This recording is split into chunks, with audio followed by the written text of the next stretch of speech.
आत्मने सालोकानां ते लोकानां यद विद्या दर्पणायते गुरुः पान्तुनमेतं ज्ञान दर्शननायिका चारित्राणां गम्भीरा मोक्षे मार्गोपदेशिका। पंच प्रविष्टि भगवान की एक राधिनाथ भगवान की आचार्य श्री आदि कुंद कुंद भगवंत की आचार्य श्री विमल सागर जी महाराज की आचार्य गुरुदेव सरस्वती सागर जी महाराज की तीन कमलों कर मणि रंगों की द्वादशांजलि माता की अंतिम तीर्थ भगवान महावीर स्वामी की बोले वात्सल्य मूर्ति दिव्य तपस्वी आध्यात्म योगी राष्ट्र संत आचार्य 108 सुंदर स्वागत जी गुरुदेव की भव्य आत्माओं विश्व वंदनीय अंतिम तीर्थ भगवान महावीर जिनका निर्माण महोत्सव कभी देवों ने संपन्न किया था। ऐसे भगवान महावीर जिन्होंने 4 घातक कर्मों का विनाश कर केवल ज्ञान रूपी लक्ष्मी को प्राप्त किया।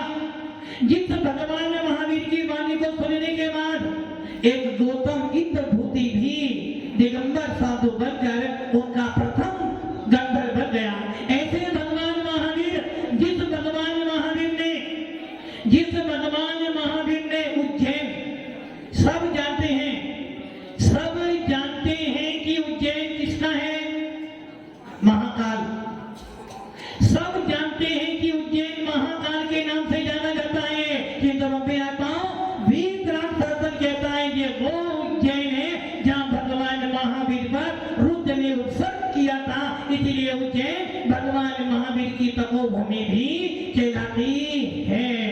और भव्य आत्माओं ऐसे भगवान महावीर जिस भगवान महावीर के सानिध्य में आने के बाद आपका राजा सैनिक जिसको पूरा इतिहास बिंबसार के नाम से जानता है, जिस राजा सैनिक को पूरा विश्व बिंबसार के नाम से जानता है, और उस राजा बिंबसार को जैन समाज कहता है राजा सैनिक।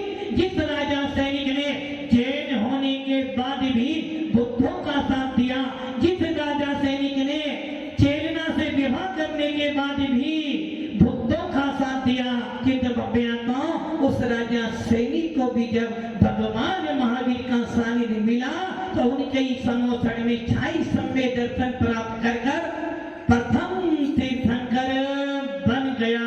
और आने वाली 24 का सबसे पहला तीर्थंकर राजा सैनिक होगा। ऐसे भगवान महावीर विश्व वंदनीय जिनका महामहोत्सव निर्माण देवों ने कभी बनाया था। हम लोगों को सौभाग्य मिला है कि अब की बार भगवान महावीर का 2550वां निर्माण महोत्सव पूरा विश्व बड़ी धूमधाम से संपन्न करेगा।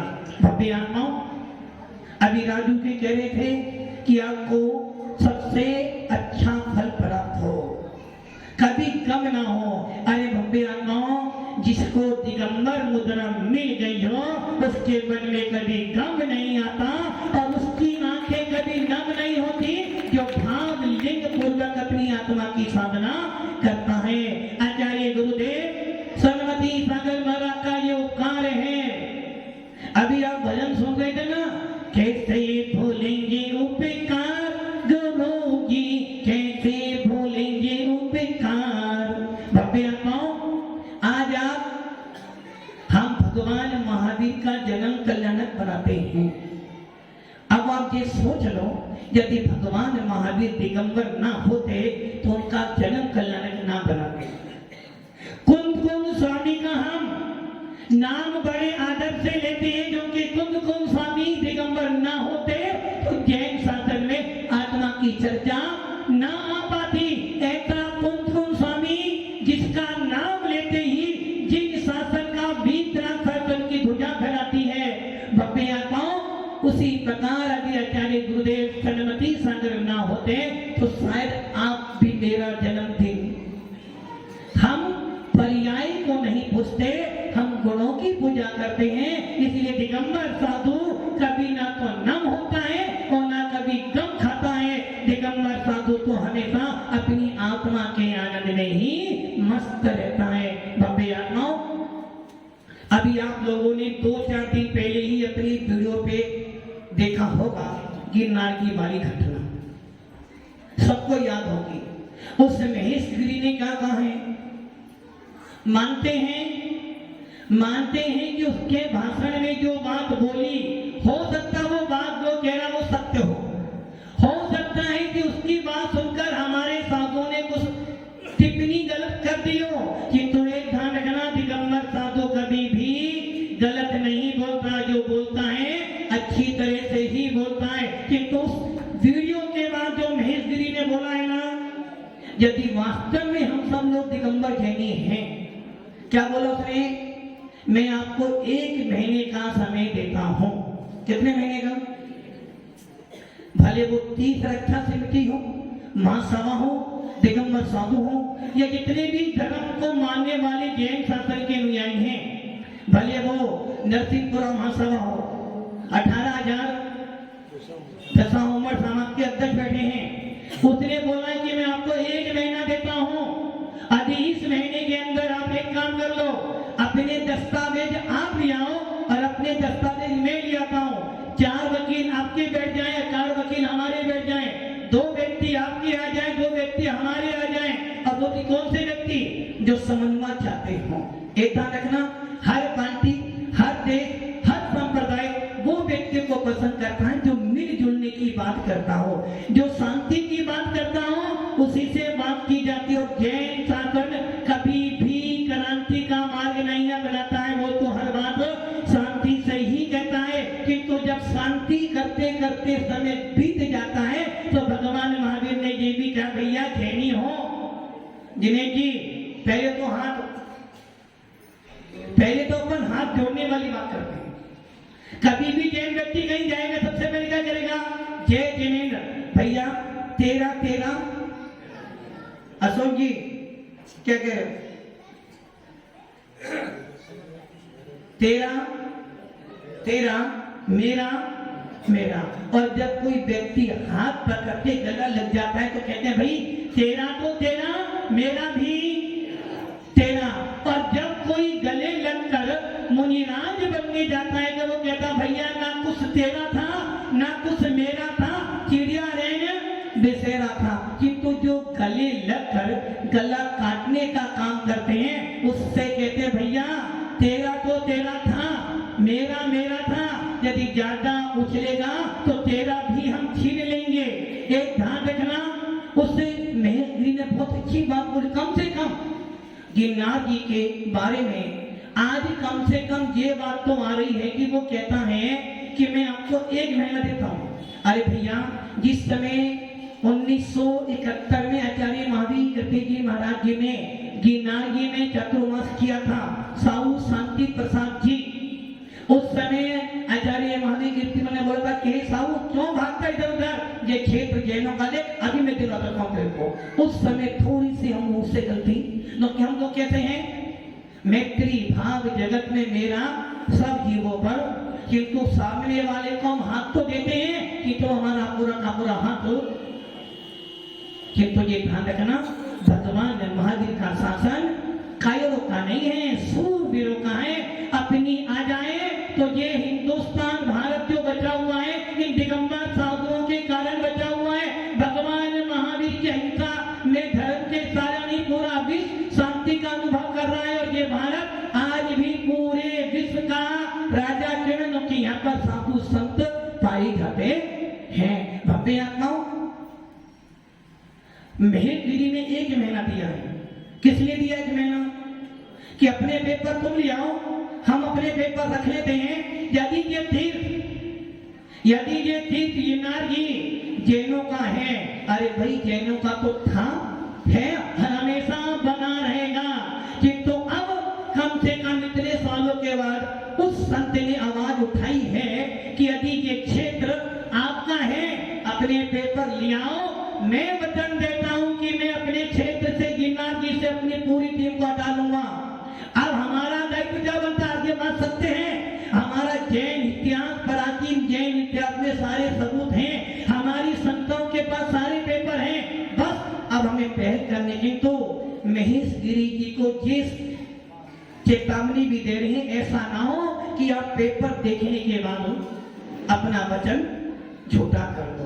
भव्य आत्माओं, हम किसी की संपत्ति हड़पते नहीं, किंतु जो हमारी है उसे कभी छोड़ने वाले भी नहीं है। भव्य आत्माओं, आज अपना सौभाग्य है, आज अपना सौभाग्य है कि भगवान महावीर का निर्माण महोत्सव आना है और इस निर्माण महोत्सव पर पूरा विश्व भगवान महावीर का निर्माण महोत्सव बनाएगा और हम सब भी मिलजुल कर भगवान महावीर का निर्माण महोत्सव धूमधाम से संपन्न करेंगे।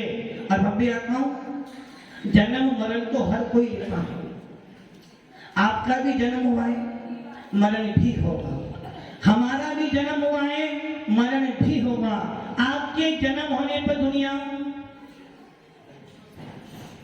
क्या करेगी? पवन जी, आपके जन्म पर दुनिया क्या करेगी? खुशियां नहीं मनाएंगे, रोएंगे। आपके जन्म पर दुनिया रोगी, कौन से?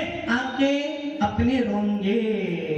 जाएगा जब यहाँ से कोई न साथ देगा, जाएगा जब यहाँ से कोई न साथ देगा, 2 गज कफन का टुकड़ा तेरा लिबाज। इतनी ही औकात है हमारी, बस एक मुट्ठी रात। आप मरोगे, दुनिया रोगी, और जब साधु समाधि मरण करता है तो दुनिया आनंदित होती है कि कम से कम एक जीव ने अपने निर्माण की यात्रा को शुरू कर ली। भव्य आत्माओं, दीपावली के दिन यदि किसी के घर में कोई मौत हो जाए, वकील साहब, यदि दीपावली के दिन में किसी के घर में कोई मौत हो जाए तो बालू से क्या होगा? उस घर में दीपक जाने वाला, और जिस घर में कोई बच्चा आ जाए तो उस घर में दीपक तो जलेंगे, पकवान 1000 बनेंगे, किंतु पूरा विश्व ये जानता है कि जिस घर में कोई मरता है कोई वहां पर दीपक नहीं जलाता। किंतु जैन शासन का पर्व देखो कि जिस दिन भगवान महावीर ने मरण किया, पूरा विश्व दीपक जलाकर भगवान महावीर का निर्माण महोत्सव बनाता है। यही तो बातें जैनियों की। वीतराग शासन के जो व्यक्ति जन्म का आनंद तो दुनिया बनाती है, हम तो मृत्यु को भी महोत्सव के रूप में जीतते हैं। भव्य आत्माओं, साधु का जब जन्म होता है, साधु जब मरण करता है तो उसके मरण पे पूरा जैन समाज, दिगंबर जैन समाज आनंद मनाता कि हाँ, कम से कम एक जीव ने अपना लक्ष्य पूरा कर लिया। और भव्य आत्माओं, सौभाग्य है हमारा भी, यदि आज हम इस मंच पर ना होते, यदि आज इस फेस पे ना होते, ना जाने किस दलदल में फंसे होते।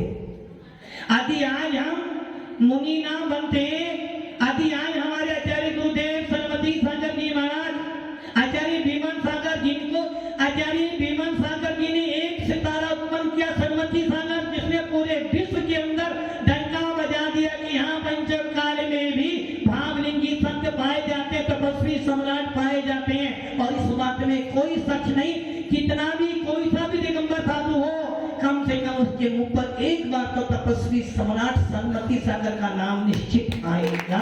और ये सौभाग्य है 7-12 वालों का कि उनके यहाँ आचार्य सरस्वती सागर का चतुर्मास हुआ है। सौभाग्य है लोहारियों का जिन्होंने यहाँ चतुर्मास हुआ है। और डूंगरपुर भी इससे अछूता नहीं है, जिनका आचार्य महाराज का सानिध्य मिला और चतुर्मास भी किया।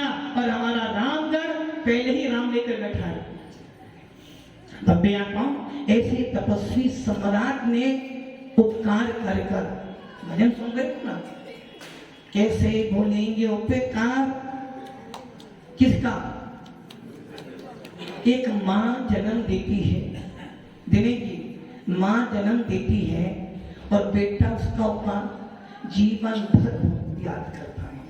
एक पिता, अशोक जी, एक पिता जीवन भर अपने आप को कष्ट में देकर बच्चे का पालन पोषण करता है तो वो याद रखता है कि हाँ, मेरे पिता ने मेहनत की थी। भव्य आत्माओं, जिस गुरु ने हमें मोक्ष मार्ग दिया, जिस गुरु ने हमें उस दलदल से निकालकर ये महाव्रत दिए, कैदू में आप एक बच्चा तो तुम्हारी सेवा करके तुम्हारा चर्च चुका सकता है, किंतु भव्य आत्मा जिसने हमें मोक्ष मार्ग दिया, भगवान बनने का मार्ग दिया है, उनका अवतार तो जीवन में कभी भी नहीं उतार सकते।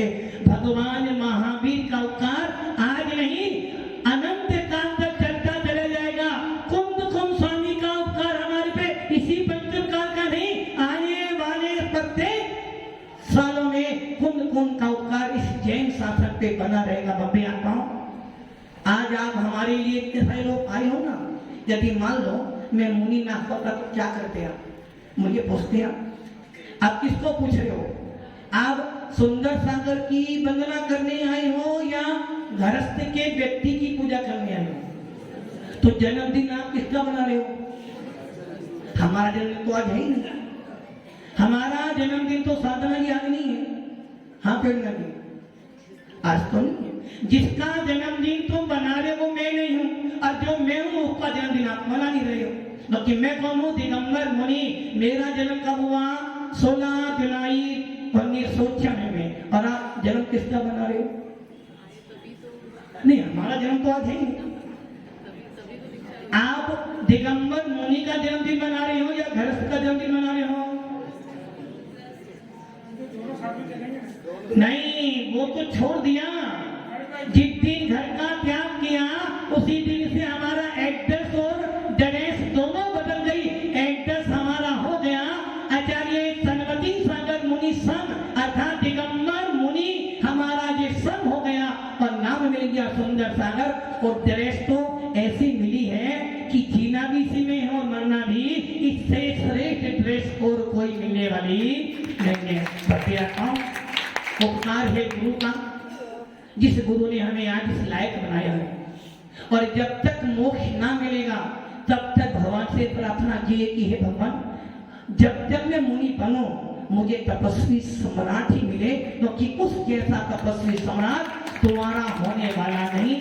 जिस तपस्वी सम्राट ने अपने कर कमलों से दीक्षा देकर 12, 13, 14 साल तक जिस तपस्वी के सानिध्य में रहे, लोग कहते हैं तीर्थंकर के पाद मूल में क्या मिलता है? तीर्थंकर प्रकृति मिलती है। अभी गुरु के पाद मूल में, जब तीर्थंकर के पाद मूल में 1 घंटा रहने से तीर्थंकर का पद मिल जाता है, और गुरु के सानिध्य में रहते रहते निर्माण मिल जाए तो कोई बड़ी बात नहीं है। भक्तियां हम सब इस मोक्ष मार्ग पे बढ़े और भगवान से यही प्रार्थना है। आधा जीवन तो निकल गए हैं, अर्थात 60% जीवन तो निकल गया, 40% बचा है। इस 60% जीवन में जिस प्रकार का आनंद लिया है, आने वाले 40% जीवन में इससे भी ज्यादा आनंद प्राप्त करूं। और जब तक मेरी समाधि मरण ना हो तब तक अपना संयम का पालन करता रहूं और अपनी समाधि को अच्छी तरह करूं। भव्य आत्माओं, जन्म लेने का फल यही है कि मुनि राज बनकर अच्छी समाधि कर लिया। अभी एक बार समाधि कर लेना, अधिक से अधिक 7-8 भाव में निर्वाण की प्राप्ति हो जाएगी। जिन जिन लोगों ने इस दिन में अपनी सहभागिता अपनाई है, भले वो बाहर वाले हो या अंदर वाले, जो जो गुरु के पास में आ गया है, जो वो गुरु के पास में आ गया है, ना वो बाहर वाला है ना वो अंदर वाला, वो तो गुरु के साथ में रहने वाला है। इसलिए समस्त जीवों को आशीर्वाद, बस ये ध्यान रखना, गुरु तुम्हारी ज्ञान है, गुरु